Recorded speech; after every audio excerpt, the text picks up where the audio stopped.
So, good evening, guys, and welcome in the third session of co-curricular courses. Now, let's begin.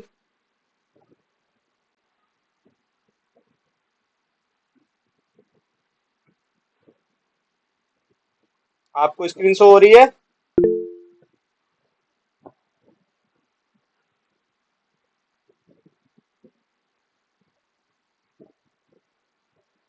Guys, screen show हो रही है सबको?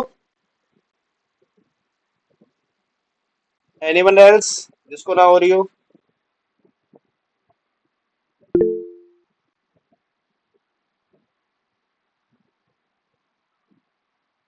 Yes, Neha ji बताइए, क्या हुआ?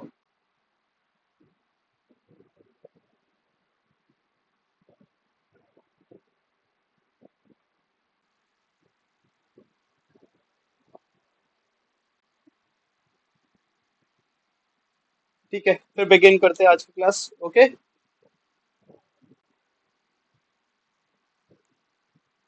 Now, what is characteristics of human values? कल तक हमने देखा था कि व्हाट इज ह्यूमन वैल्यूज क्या होती हैं, व्हाट इज एथिक्स, ये सब देखा था. नाउ,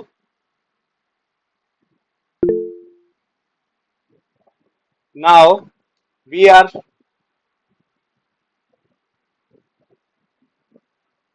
ओके, मैं आपको अनम्यूट कर देता हूँ सबको. लेकिन कोई भी.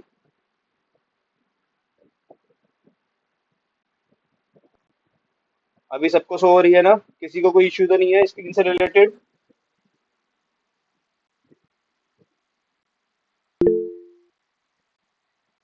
ओके खुशबू, आप जा सकते हो क्लास से, कोई इश्यू नहीं है. Okay, sir. Thank you. Okay. ठीक है गाइस, कल हमने देखा था what is human values, what is ethics. Now we are going on characteristics of human values. What is characteristics? Characteristics means विशेषताएं किसी भी चीज की. तो आज हम देखेंगे कैरेक्टरिस्टिक्स क्या है ह्यूमन वैल्यूज की. Okay, let's begin. Recognizing the diversity of values and fostering open dialogue can contribute to greater understanding, tolerance, and cooperation in diverse society. Human values possess certain characteristics that define their nature and role in guiding human behavior. Okay?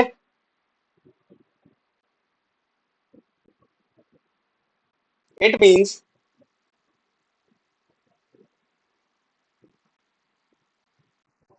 recognizing the diversity of values and fostering open dialogue can contribute to greater understanding, tolerance, and cooperation in diverse society. यानी जो मूल्यों की विविधता है, विविधता यानी अलग अलग, विभिन्न विभिन्न चीजें, यानी जो मूल्यों की विविधता को पहचानना, एंड फोस्टिंग ओपन डायलॉग और खुले संवाद को बढ़ावा देना can contribute to greater understanding, tolerance and cooperation in diverse societies. बढ़ावा देना विविध समाजों में, यानी अलग अलग समाजों में बेहतर समझ, सहिष्णुता और सहयोग का बढ़ावा दे सकती है. यानी कि जो डाइवर्सिटीज ऑफ वैल्यू है वो क्या करेगी, वो आपके खुले संबंध के, यानी आप खुल के कुछ भी बोल सकते हो, उसका बढ़ावा देगी और अलग अलग समाजों में बेहतर समझ होना, सहिष्णुता होना और सहयोग को बढ़ावा दे सकती है. Human values possess a certain characteristics that define their nature and role in guiding human behavior. Human values possess certain characteristics that define their nature and role in guiding human behaviour. यानी कि जो मानवीय मूल्य है, यानी जो human values हैं, वो उसमें कुछ विशेषताएं ऐसी भी होती हैं जो उनकी प्रकृति और मानवीय व्यवहार को, जो उनकी प्रकृति और मानवीय व्यवहार को निर्देशित करने में उनकी भूमिका को परिभाषित करती है. यानी कि कुछ वैल्यूज ऐसी भी होंगी जो आपको आपको जो आपका व्यवहार है, आपकी प्रवृत्ति है, आपकी प्रकृति है, आप किस नेचर के, वो सब आपको बताने के लिए, ह्यूमन बिहेवियर को बताने के लिए डायरेक्शन भी करती हैं.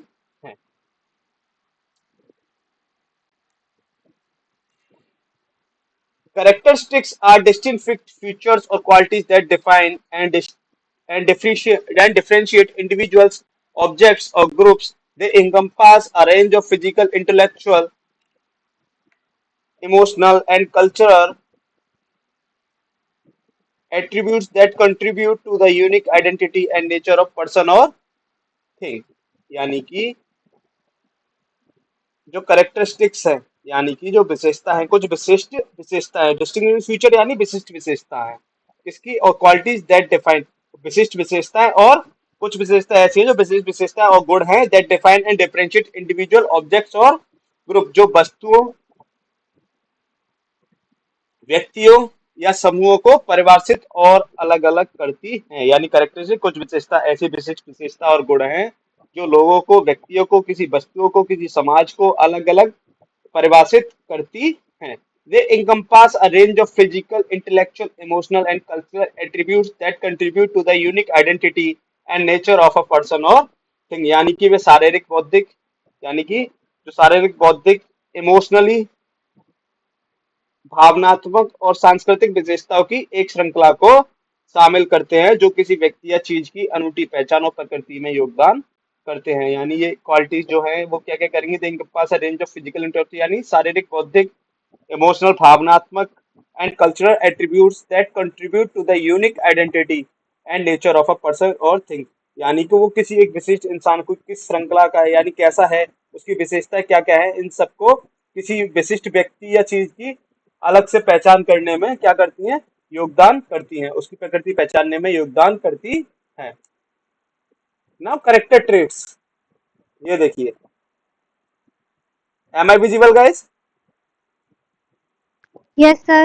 Okay, Yes, sir. Okay, now character traits. Character traits में क्या है, having a strong character means making decision based on a set of core values. Here are several examples of positive character traits. यानी कि चरित्र के लक्षण क्या क्या हो सकते हैं। मजबूत चरित्र का मतलब है कि मूल मूल्यों के आधार पर निर्णय लेना, यानी कि जो आपके कोर वैल्यूज है उनके बेस्ड पर आप क्या करोगे, अपना डिसीजन लोगे। Here are several examples of positive character traits, यहाँ पर कुछ उदाहरण दिए गए हैं, आप लोग देख सकते हो। Number one is ambitious. What is ambitious? महत्वाकांक्षी। क्रिएटिव, रचनात्मक। कंपैशनेट, करोड़ा में। पेशेंस, पेशेंट, मरीज। करेजियस, साहसी। फ्लेक्सिबल, लचीला। हॉनेस्ट, ईमानदार। हम्बल, विनम्र। ऑनरेबल, माननीय, यानी ईमानदारी, इंटीग्रिटी। लॉयल, वफादार। कॉन्शियसनेस, कर्तव्यनिष्ठ। परसिस्टेंट, जिद्दी। रेजिलेंट, लचीला। एंड डिसिप्लिन, अनुशासन। यानी कि एम्बिशियस, महत्वाकांक्षी। क्रिएटिव, रचनात्मक, यानी जो कि कुछ भी, किसी भी चीज में क्रिएटिव माइंड रखता है। कंपैशनेट, करुणामय, जो दूसरों के प्रति करुणा की भावना रखता हो। पेशेंट, यानी मरीज। साहसी, करेजियस, साहसी, जैसे आप लोगों को समझ में आ रहा है साहसी का मतलब, जो बहादुर हो। फ्लेक्सिबल, लचीला हो, यानी वो एनर्जेटिक होना चाहिए। ऑनेस्ट, ईमानदार होना चाहिए। विनम्र होना चाहिए। हम्बल, दूसरों को लेकर कैसा होना चाहिए, हम्बल होना चाहिए। ऑनरेबल, यानी माननीय, ईमानदारी के साथ रहना चाहिए। लॉयल, वफादार होना चाहिए। कॉन्सियसनेस, कर्तव्यनिष्ठ, यानी अपने काम को करने के लिए उसके अंदर जुनून होना चाहिए, उसके अंदर एक एनर्जी होनी चाहिए ऐसी कि वो अगर किसी काम को करे तो उस काम के लिए अपना सब कुछ दे पाए। कर्तव्यनिष्ठ होना। परसिस्टेंट, जिद्दी होना। रेजिलेंट, लचीला। डिसिप्लिन, अनुशासित, यानी कि आपकी जिंदगी में अनुशासन होना चाहिए। देखिए, characteristics of human values. Subjectivity, cultural influence, stability and change, hierarchy, guidance for behavior, universality and diversity, integration with identity। तो सब्जेक्टिविटी क्या होता है, आत्मीयता। कल्चरल इन्फ्लुएंस, यानी कि सांस्कृतिक प्रभाव, यानी अपनी संस्कृति को लेके आप क्या प्रभावित हो। स्टेबिलिटी एंड चेंज, स्थिरता और परिवर्तन। हायरार्की, यानी पदानुक्रम। हायरार्की मीन्स के आप एक पद के अनुसार बढ़ते जाते हो नीचे से ऊपर की तरफ, तो हायरार्की। गाइडेंस फॉर बिहेवियर, आचरण के लिए मार्गदर्शन। यूनिवर्सलिटी एंड डाइवर्सिटी, सार्वभौमिकता और विविधता। Integration with identity, integration with identity, पहचान के साथ एकीकरण। Recognizing the diversity of values and fostering open dialogue can contribute to greater understanding, tolerance, and cooperation in diverse societies. Human values possess certain characteristics that define their nature and role in guiding human behavior. Human characteristics include the size and density of the population, the ethnic and religious makeup of the population, language patterns, and other aspects of the culture. Human characteristics also include the built environment such as houses, roads, and other infrastructure.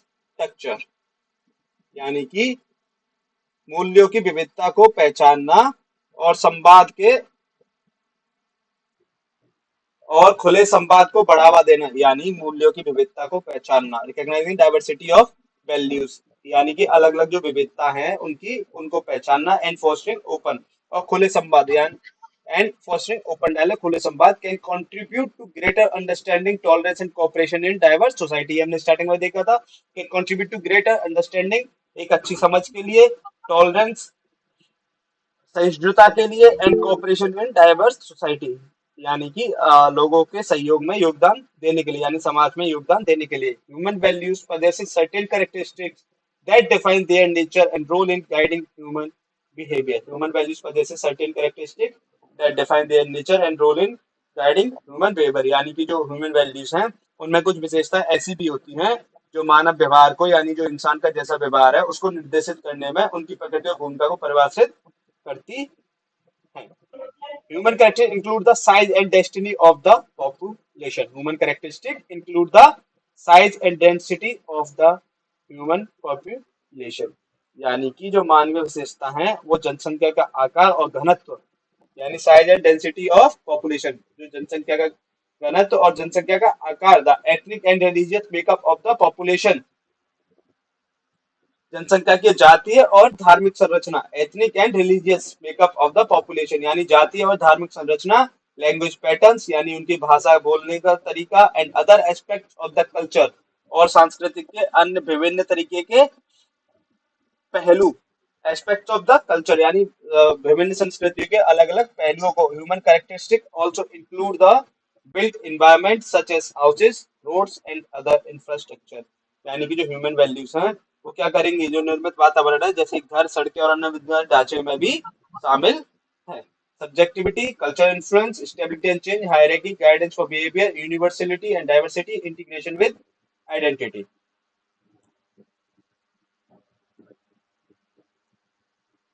देखिए, 6 characteristics of human beings, यानी कि 6 characteristics of human beings, यानी कि जो इंसान है, जो मानव है, उसकी 6 विशेषता है। ओके, उसकी क्या है, 6 विशेषता है। Socially, emotional, institutive, self centred, hopeful, motivated, यानी कि socially, emotional, initiative, self centred, hopeful, motivated. तो सबसे पहले हम देखते हैं इमोशनल, यानी भावनात्मक। इमोशनल मीन्स भावनात्मक, यानी अपने remember experience based on how they may them feel, यानी अपने अनुभवों को, जो आपका एक्सपीरियंस है उसको कुछ इस तरीके से याद रखना कि वो आपको कैसा महसूस कराते हैं। यानी कि इमोशनल का मतलब क्या होगा, आप अपने अनुभवों को ऐसा याद रखें कि जैसे कि आप पिछले अनुभवों से क्या सीखा, आपने आपने क्या महसूस किया। ये 6 कैरेक्टरिस्टिक्स है ह्यूमन बींग्स की, तो याद से सही से सुन लेना।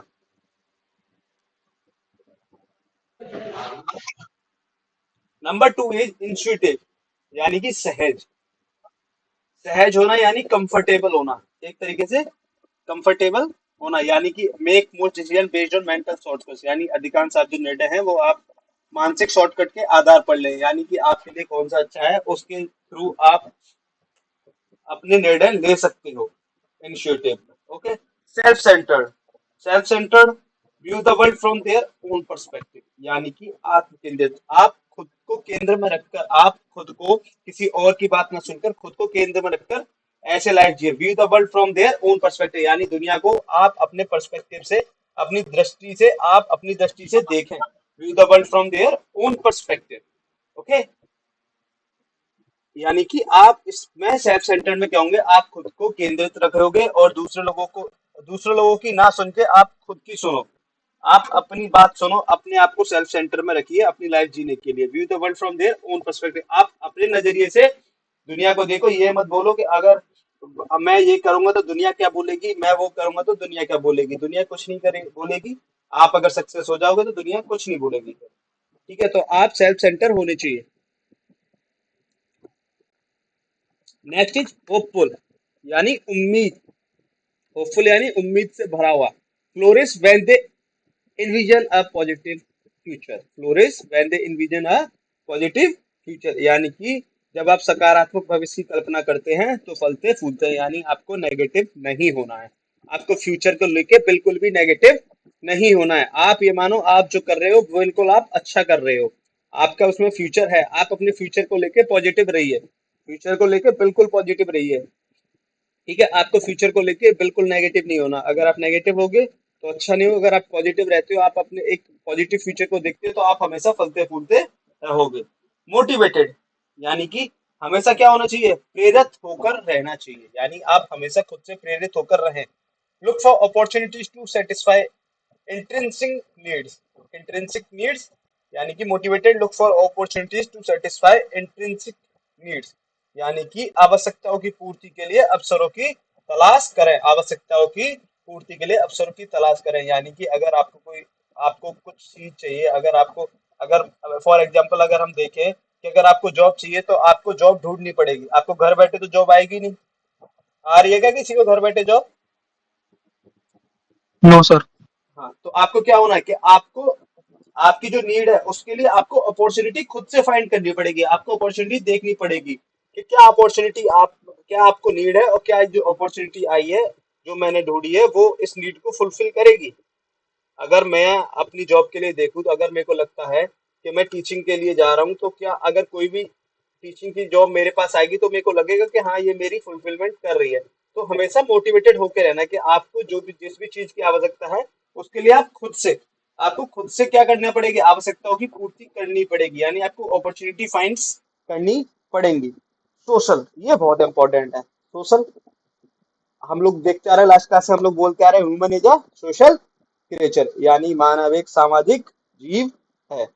Dzire to make connections with other people, desire to make connection with other people, यानी कि आप अन्य लोगों के साथ और नए नए लोगों के साथ अच्छे से संबंध बनाने की इच्छा रखें, यानी desire to make connection with other people, यानी अन्य लोगों के साथ संबंध बनाने की इच्छा रखें।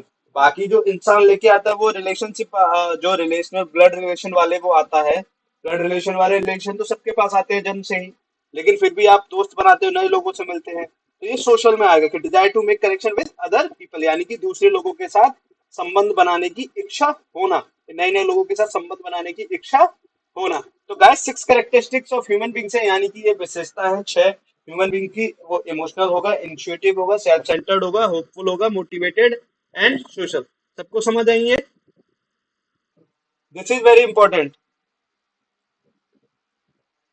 Yes sir. Okay, characteristics of human values में हम सब कुछ देख रहे हैं।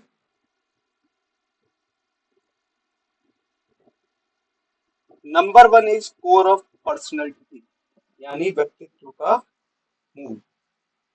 Next is strong force affecting behaviour, व्यवहार को प्रभावित करने वाला प्रबल बल।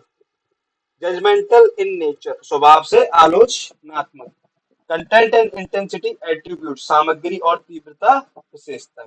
डायनेमिक नॉट स्टैटिक, यानी गतिशील स्थिर नहीं। Relatively stable and enduring, relatively stable and enduring, यानी कि अपेक्षाकृत स्थिर और स्थायी। Separate hierarchy of values forming various value system, यानी मूल्यों को उनके पदों के अनुसार पदानुक्रम विभिन्न मूल्यों को प्रणालियों का निर्माण करना। तो what is core of personality, यानी व्यक्तित्व का मूल। आपके अंदर कोर ऑफ पर्सनैलिटी होनी चाहिए, व्यक्तित्व का मूल होना चाहिए। स्ट्रॉन्ग फोर्स अफेक्टिव बिहेवियर, आपका व्यवहार ऐसा होना चाहिए जो आप दूसरों के, आपके बिहेवियर से दूसरे लोग अफेक्ट हों, वो यानी कि आपके व्यवहार को लेके प्रभावित हों। व्यवहार अच्छे वे में होना चाहिए, गलत वे में नहीं होना चाहिए कि आप, पता पड़ा आपने अपना बिहेवियर ऐसा कर रखा है कि लोग गलत वे में आपको अफेक्ट हो रहे हैं आपके बिहेवियर से। ठीक है, तो स्ट्रॉन्ग फोर्स आपके बिहेवियर में एक ऐसा बल होना चाहिए, एक ऐसा प्रबल बल होना चाहिए जिससे कि दूसरे लोग आपसे प्रभावित हों। जजमेंटल इन नेचर, यानी आलोचनात्मक होना चाहिए, स्वभाव से आलोचनात्मक होना चाहिए, यानी अगर आपको दिख रहा है ये चीज सही है तो उसकी आलोचना करनी चाहिए, यानी आलोचना करना भी इम्पोर्टेंट होता है। अगर आलोचना नहीं करोगे तो क्या होगा कि उससे बेटर चीज नहीं मिल पाएगी। ठीक है, तो आपको व्यवहार से आलोचनात्मक भी होना चाहिए, ये नहीं कि हाँ हाँ में हाँ मिलाते गए, ठीक है सर ने बोला क्लास समझ आई, हाँ ठीक है, हाँ समझ में आ गई, ओके कोई दिक्कत नहीं है, लेकिन आपको कुछ समझ नहीं आया, ऐसा नहीं होना चाहिए। ठीक है, आपको अगर लग रहा है कि ठीक है यहाँ गलती है, तो आपको बोलना चाहिए कि हाँ, हम आलोचनात्मक बिहेवियर आपको रखना चाहिए।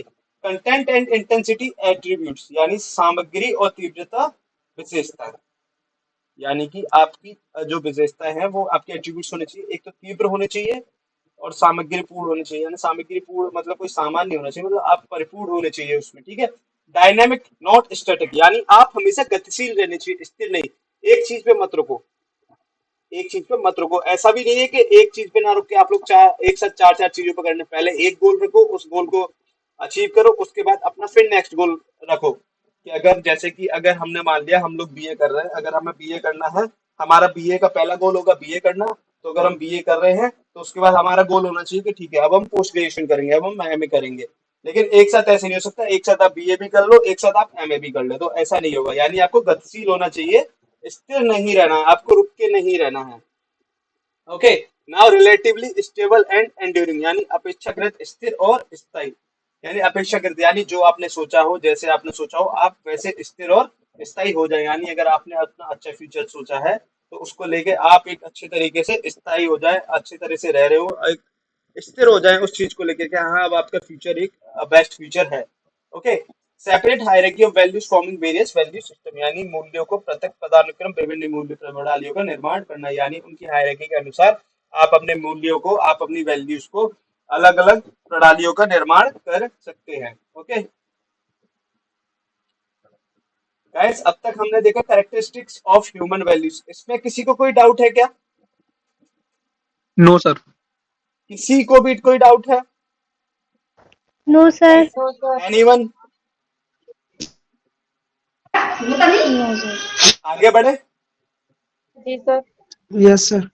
ओके, तो अब आप हेडिंग देखिए, अब आपकी हेडिंग आ रही है how to develop human values in Indian society and organisation. यानी इसका मतलब क्या है कि अब ह्यूमन वैल्यूज में हम कैसे हम इंडियन सोसाइटीज और ऑर्गेनाइजेशन में कैसे ह्यूमन वैल्यूज को डेवलप कर सकते हैं, ये चीजें हम देखेंगे। ठीक है गाइस, अभी भी पूछ रहा हूँ, अब तक किसी को कोई दिक्कत आई क्या?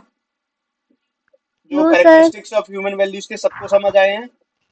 Yes sir. ओके, याद रखना कभी भी क्वेश्चनिंग कर सकता हूँ मैं। Yes sir. ओके, तो developing human values in Indian society is a multi phase process that involves a combination of education, cultural initiatives, community engagement, and leadership. By implementing a combination of these studies, it's possible to create an environment in Indian society that nurtures and reinforces human values, contributing to the well-being of individuals and the overall harmony of the community. The collaboration of educational institutions, community leaders, media, and individuals is essential for the success of these initiatives. यानी कि developing human values in Indian society is a multi faceted process that involves a combination education, culture initiative, community engagement and leadership. यानी कि जो भारतीय समाज में human values का क्या है, विकास एक बहुआयामी प्रक्रिया है। यानी उसके बहुत सारे आयाम हैं, बहुत सारे उसके आयाम हैं, यानी बहुत सारे उसके फेजेस हैं। ओके, जिसमें उनमें कौन सा आता है? कॉम्बिनेशन ऑफ एजुकेशन यानी शिक्षा, कल्चर इनिशिएटिव सांस्कृतिक पहल, कम्युनिटी एंगेजमेंट सामुदायिक सहभागिता, यानी सामुदायिक सहभागिता मीन्स बोले तो यानी सभी लोगों की उसमें सहभागिता होनी चाहिए, सब लोग उसमें इन्वॉल्व होने चाहिए।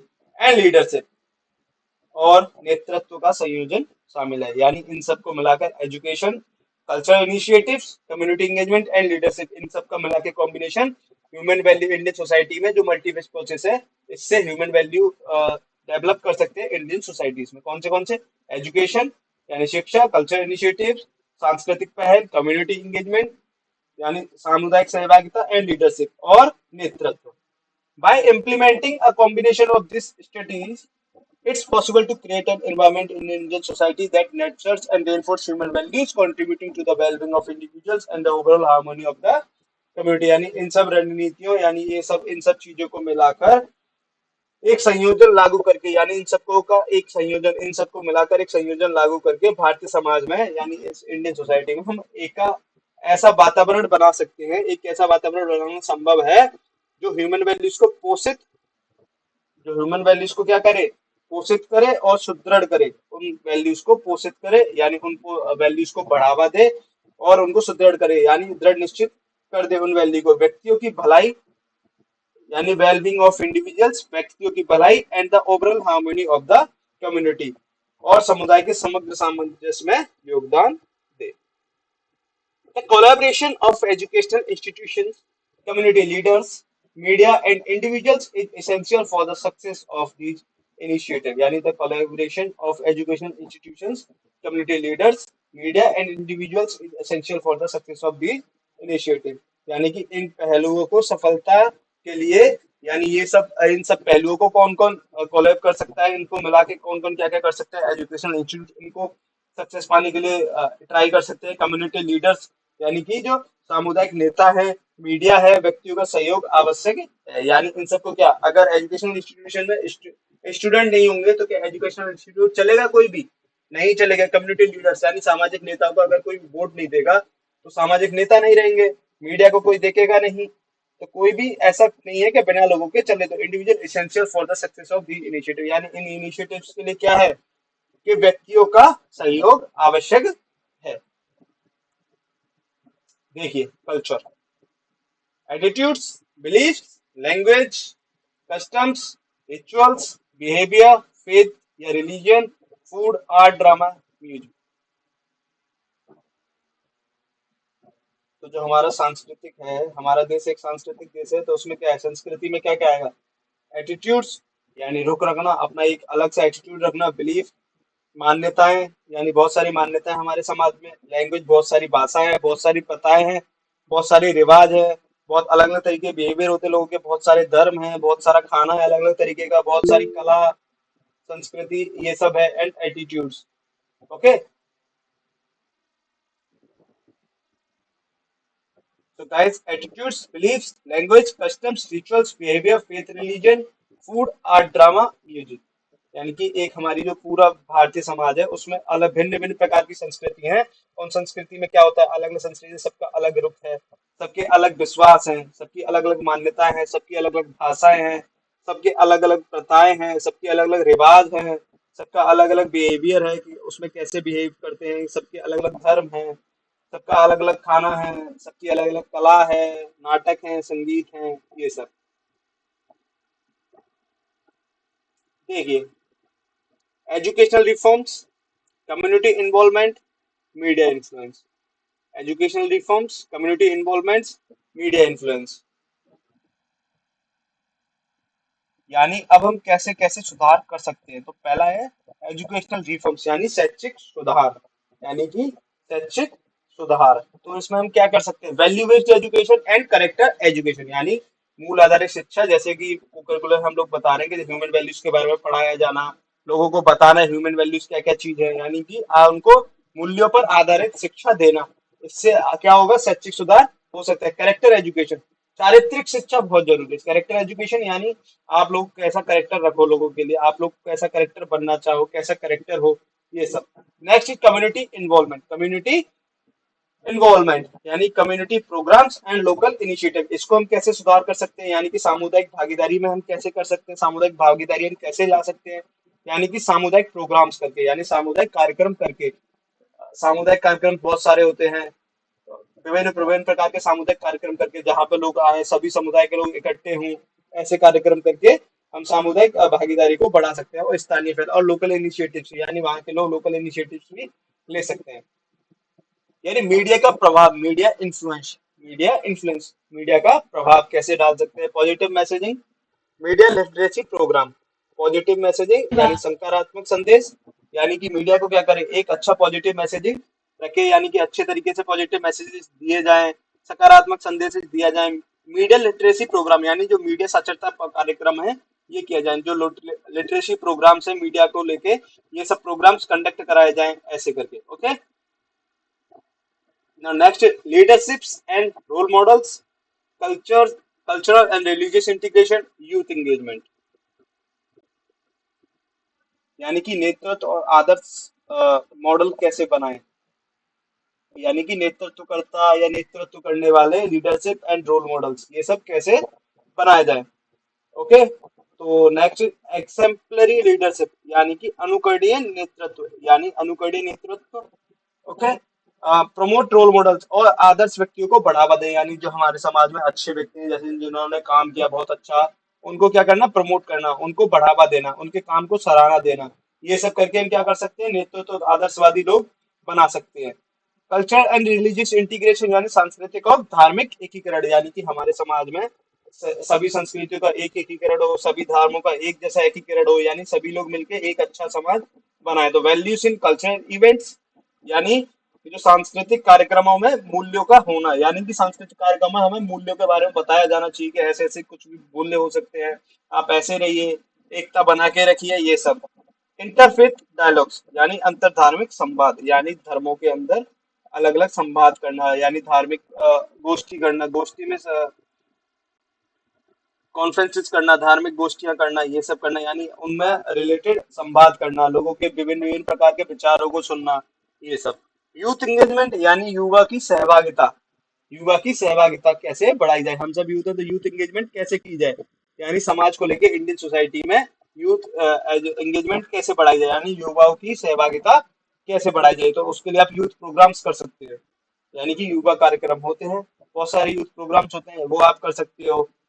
स्कूल्स एंड कॉलेज क्लब्स, यानी स्कूल और कॉलेज क्लब होते हैं, उनमें आप प्रोग्राम कर सकते हो, जिससे कि आप युवाओं की सॉरी, युवाओं की सहभागिता को बढ़ा सकते हैं। सोशल अवेयरनेस कैंपेन्स, यानी कि social awareness campaigns, legal reforms, family and parenting education,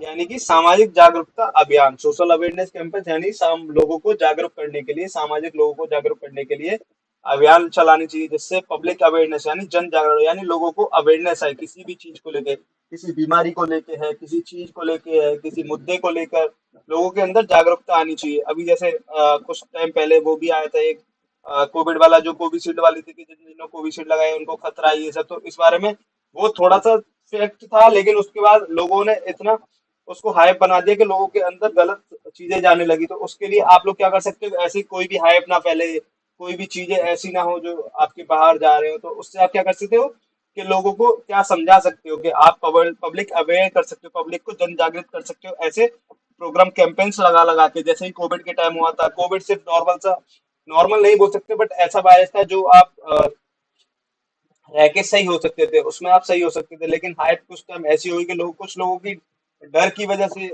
मौतें भी हुई। जैसे हार्ट अटैक्स के पेशेंट थे, उनको डर की वजह से मौतें हुई, बहुत सारे ऐसे केसेस हुए। तो उसमें आप क्या कर सकते हैं कि ऐसी एक कोई हाइप ना बने, आप पब्लिक को अवेयर करके उसके पीछे थॉट्स क्या है, कि क्या चीज है, तो ऐसे करके आप सोशल अवेयरनेस प्रोग्राम्स करा सकते हैं, कैंपेन्स करा सकते हैं डिजिटल प्लेटफॉर्म पे। आजकल तो इतने सारे डिजिटल प्लेटफॉर्म है हमारे पास, इतने सोशल मीडिया प्लेटफॉर्म्स हैं, तो उस पर आप सोशल अवेयरनेस प्रोग्राम्स बता सकते हैं कि हाँ भाई ठीक है, ऐसे ऐसे ये है, इसके पीछे मेन फैक्ट ये है, साइंटिफिक फैक्ट ये है। तो आप कोई भी घबराइए मत, ऐसे मत कीजिए। ओके। लीगल रिफॉर्म्स यानी कानूनी सुधार कैसे कर सकते हो, यानी लोगों के अंदर कानून के प्रति डर या उनके अंदर सुधार कैसे ला सकते हो, उसके लिए आपको एथिकल गवर्नेंस, एक नैतिक शासन चलाना पड़ेगा। एक नैतिक शासन होना चाहिए, लीगल एजुकेशन, लोगों को कानूनी शिक्षा का ज्ञान होना चाहिए। सबको तो नहीं हो सकता, लेकिन बेसिक ज्ञान सबको होना चाहिए कि हाँ भाई ये लीगली राइट है, ये इलीगली है। तो जैसे कि लीगल एजुकेशन आप प्रोवाइड करा सकते हो, ये सब। फैमिली एंड पेरेंटिंग एजुकेशन यानी परिवार और माता पिता को शिक्षा, यानी पेरेंटिंग प्रोग्राम्स होने चाहिए कि आप अभी बच्चों को कैसे पेरेंटिंग कर सकते हो। ऐसे तो नहीं कि भी सिखा सकता है, बट आप एक बता सकते हो कि हाँ ठीक है, ऐसे ऐसे आप कर सकते हो। फैमिली वैल्यूज क्या क्या होंगे, यानी पारिवारिक मूल्य क्या क्या होंगे, तो ये सब आप बता सकते हो फैमिली एंड पेरेंटिंग एजुकेशन के अंदर। ठीक है। साइकोलॉजिकल सपोर्ट, साइकोलॉजिकल सपोर्ट यानी कि आप मनोवैज्ञानिक तरीके से, मनोसामाजिक तरीके से कैसे समर्थन कर सकते हैं लोगों का। तो काउंसलिंग सर्विसेज दे सकते हैं आप, काउंसलिंग सर्विसेज यानी परामर्श सेवाएं। आप लोगों को परामर्श दे सकते हैं, आप उनको सजेस्ट कर सकते हो कुछ भी, कि आप ऐसे ऐसे कर लो। मेंटल हेल्थ अवेयरनेस यानी मानसिक स्वास्थ्य जागरूकता, ये भी बहुत इंपॉर्टेंट है, मेंटल हेल्थ अवेयरनेस ये भी आप करा सकते हो। ओके। अभी तक हमने देखा इंडियन सोसाइटी एंड ऑर्गेनाइजेशन, लेकिन अब हम देख रहे हैं how to develop human values in business organisation, यानी how to develop human values in business organisation, यानी एक व्यावहारिक, एक व्यापारिक संस्था में कैसे ह्यूमन वैल्यूज को हम डेवलप कर सकते हैं, ये सब चीजें है ना। Human values play a crucial role in business management, यानी जो मानवीय मूल्य है वो व्यवसाय प्रबंधन में, बिजनेस मैनेजमेंट में एक महत्वपूर्ण भूमिका निभाते हैं। जो ह्यूमन वैल्यूज हैं वो व्यावसायिक संस्थान में या व्यावसायिक ऑर्गेनाइजेशन में एक महत्वपूर्ण योग्यता निभाते हैं, shaping the ethical framework and guiding principle that organisation follow in their operation, यानी नैतिक ढांचे और मार्गदर्शक सिद्धांतों को आकार देते हैं जिनका संगठन अपने संचालन में पालन करते हैं। यानी कि वहां पे कैसे वर्क होगा, वहां का वर्क नेचर कैसा होगा, वर्क कल्चर कैसा होगा, वहां पे नैतिकता के साथ वर्क हो रहा है या नहीं हो रहा, लोगों का शोषण तो नहीं किया जा रहा है, ये सब। तो वहां पे एक ऑर्गेनाइजेशन में एक फ्रेमवर्क, एथिकल फ्रेमवर्क और शेपिंग भी होती है कि गाइडिंग प्रिंसिपल, कुछ सिद्धांत ये बताते हैं कि ऑर्गेनाइजेशन को कैसे अपने ऑपरेशंस के लिए उसे फॉलो करना है। These values contribute to a positive workplace culture, यानी कि ये जो वैल्यूज है वो क्या बनाती है, एक ऐसा पॉजिटिव वर्क प्लेस कल्चर बनाती है जिससे कि आप, अगर आपके ऑफिस में पॉजिटिव वर्क प्लेस कल्चर होगा तो आप कुछ ही अपने ऑफिस में आराम से काम करोगे बिना किसी टेंशन के। Ethical decision making and long term success, यानी ये मूल्य सकारात्मक कार्यक्रम संस्कृति, नैतिक निर्णय लेने और दीर्घकालिक सफलता यानी लंबे टाइम के लिए, लॉन्ग टर्म सक्सेस के लिए भी योगदान करते हैं। क्या ह्यूमन वैल्यूज, अगर आप अपने बिजनेस में ह्यूमन वैल्यूज को इम्प्लांट करते हो और ये सब करते हो तो आप उससे अच्छे से एथिकल डिसीजन मेकिंग भी हो सकता है, पॉजिटिव वर्क प्लेस कल्चर भी बना सकते हो और लॉन्ग टर्म सक्सेस भी पा सकते हो। क्योंकि जब आपके एम्प्लॉय अच्छे से काम करेंगे तो आपकी ऑफिस वैसे ही अच्छे काम करेगी, आपकी ऑर्गेनाइजेशन फिर अच्छा प्रॉफिट अर्न करेगी। अब देखते हैं की aspects of human values in business management, यानी कुछ की एस्पेक्ट्स हैं ह्यूमन वैल्यूज की बिजनेस मैनेजमेंट में क्या क्या हो सकती है। देखिए, ऑर्गेनाइजेशन कल्चर। ऑर्गेनाइजेशन कल्चर का क्या होता है, leadership, incentives, working relationship, capability, human behaviour. ये 5 ऑर्गेनाइजेशन कल्चर्स हैं जिसमें लीडरशिप यानी नेतृत्व, इंसेंटिव्स प्रोत्साहन, वर्किंग रिलेशनशिप यानी कार्य संबंध कैसे हैं लोगों के बीच, कैपेबिलिटी क्षमता, मानव व्यवहार, ये सब है। तो लीडरशिप में आप कैसे नेतृत्व करती है ये सब आपके ऊपर है। इंसेंटिव्स, आप लोगों को उनके वर्क के लिए, एक्स्ट्रा वर्क के लिए, कुछ एडिशनल वर्क के लिए कैसे उनका प्रोत्साहन कर सकते हो।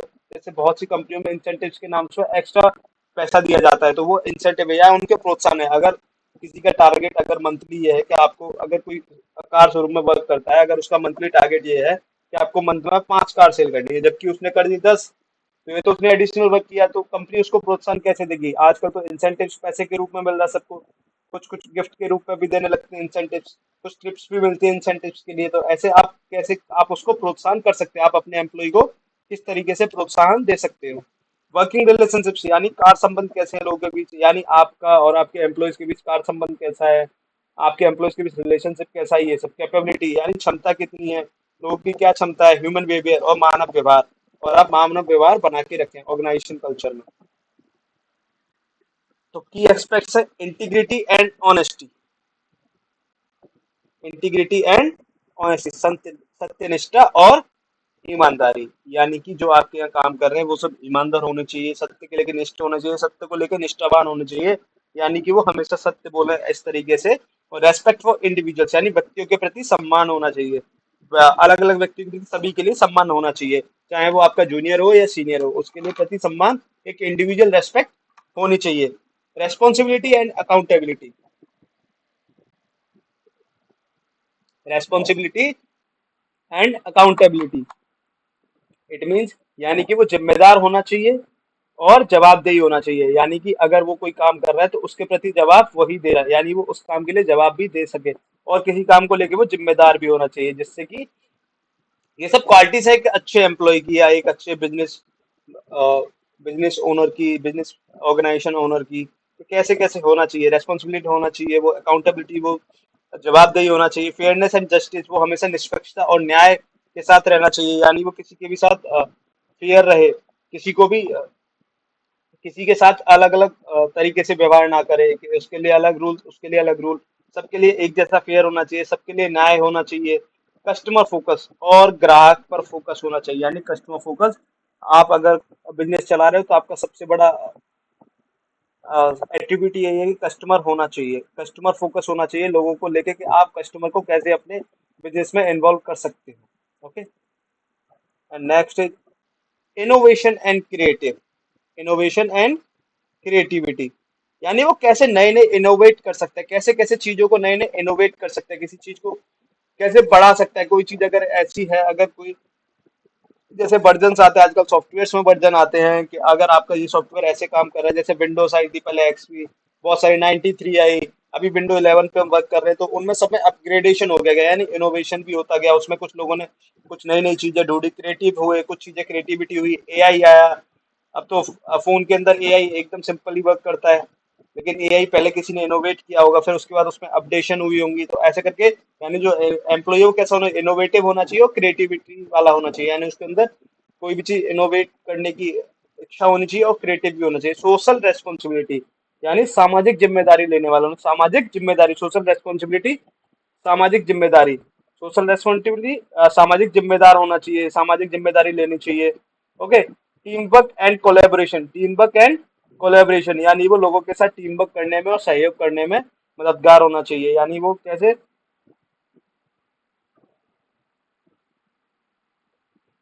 Team work and collaboration, adaptability and flexibility, अनुकूलनशीलता और लचीलापन, अनुकूलनशीलता और लचीलापन होना चाहिए, कंटिन्यूअस लर्निंग और निरंतर सीखते रहना चाहिए, निरंतर सीखते रहना चाहिए। तो गाइस, आज की क्लास में, आज की सेशन में इतना ही था। Thank you sir. तो किसी का कोई क्वेश्चन है क्या?